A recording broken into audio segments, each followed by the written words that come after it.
एक और बालक का प्रश्न है।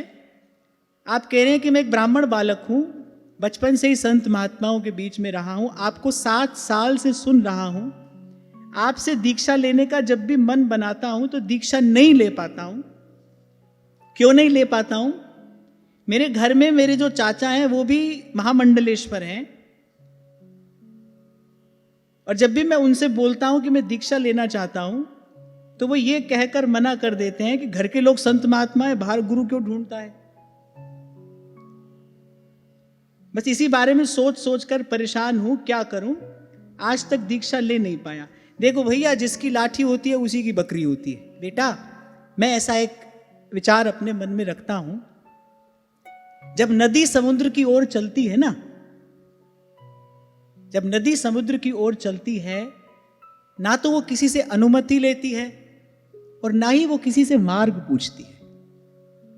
जब तक मन में इस प्रकार का द्वंद्व है ना, यहां दीक्षा ले, कहां दीक्षा ले नहीं ले, तब तक आप अभी शिष्य हुए नहीं, तब तक आप अभी दीक्षा के लिए तैयार ही नहीं है। क्योंकि दीक्षा किसी क्रिया का नाम नहीं होता। क्रिया तो केवल एक औपचारिकता है, दीक्षा तो अपना मन देते ही हो जाती है। अभी आपका मन आपके पास में है, तभी तो इस प्रकार के द्वंद्व आपके मन में उठ रहे हैं, किसी की बात का आपके मन चित्त पर इतना प्रभाव हो रहा है। और मैं आपसे ये नहीं कह रहा हूं कि मुझसे दीक्षा लेने के लिए आप तैयार नहीं, अभी आप किसी से भी दीक्षा लेने के लिए तैयार नहीं है। दीक्षा लेने के लिए शिष्य के हृदय की भूमि जैसी होनी चाहिए, अभी वैसी आपकी नहीं है। मैं तो आपको यही कहूंगा कि कुछ समय तक अभी और भगवान नाम जपो और ध्यान से संतों महापुरुषों की वाणी का श्रवण करो, अपने हृदय की भूमि तैयार करो। उस स्थिति तक आपको पहुंचना है जब आपके मन में किसी भी प्रकार का कोई प्रश्न न रह जाए। कभी भी मन बुद्धि से गुरु को नहीं ढूंढा जाता है। गुरु जब आपकी दृष्टि के सामने आता है, गुरु जब आपके जीवन में आता है, आपकी आत्मा आपको संकेत करती है। कितने लोगों का अनुभव मैंने दीक्षा निवेदन पत्र में ही पढ़ा कि पहली बार जब सत्संग में आकर बैठे तो नेत्रों से अविरल अश्रुधार बहने लगी। मन को एक सुखद आनंद की अनुभूति स्वतः होने लगी, उसमें हमारा कोई प्रयास नहीं था।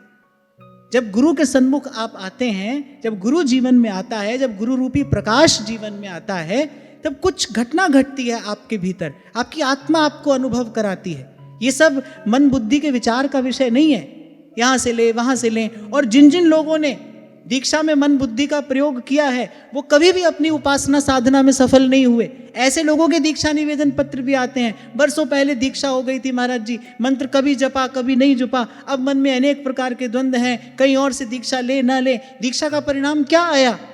द्वंद्व और बढ़ गया। ये कोई दीक्षा का परिणाम होना चाहिए? जब गुरु मिलता है, आत्मा संकेत करती है, यही मेरा विश्राम है, यही मेरी ठौर है, यही मेरा ठिकाना है। ना किसी से पूछने की आवश्यकता रह जाती है और ना किसी के कहने सुनने का मन पर कोई प्रभाव होता है। जाको है जासो मन मान्यो, तेरे सो है ताके हाथ बिकान्यो। आपने कहा कि आपके घर में भी संत हैं तो आपको उनकी बात भी सुननी चाहिए, आपको उनकी बात भी सुननी चाहिए। और मैं आपको फिर कह रहा हूं कि केवल मुझसे नहीं, अभी आप किसी से भी दीक्षा लेने के लिए तैयार नहीं है, अभी थोड़ा भगवान नाम जपो और ध्यान से सत्संग श्रवण करो, अपने जीवन को थोड़ा और साधो। जीवन सध जाने के बाद जब आप शिष्य हो जाओ, जब आप मनसा वाचा कर्मणा एक हो जाओ, जब गुरु से ग्रहण करने के लिए तैयार हो जाओ, तब इस विषय में कोई बात आप सोचना और मुझसे कहना। और एक और बात कहकर मैं वाणी को विराम देता हूं, अधिकारी को एक क्षण के लिए भी इस स्थान पर वंचित नहीं रखा जाता।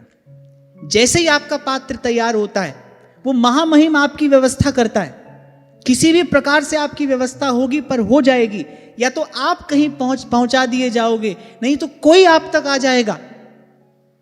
ऐसी घटना अनेक साधकों के जीवन में घटी है। या तो आप कहीं पहुंचा दिए जाओगे, वो सर्वसमर्थ है, या फिर आपके जीवन में कोई आ जाएगा। पर ध्यान रखना, अधिकारी को एक क्षण के लिए भी वंचित नहीं रखा जाएगा। जैसे ही आपका पात्र तैयार होगा, गुरु की कृपा का अमृत उसमें उड़ेल दिया जाएगा।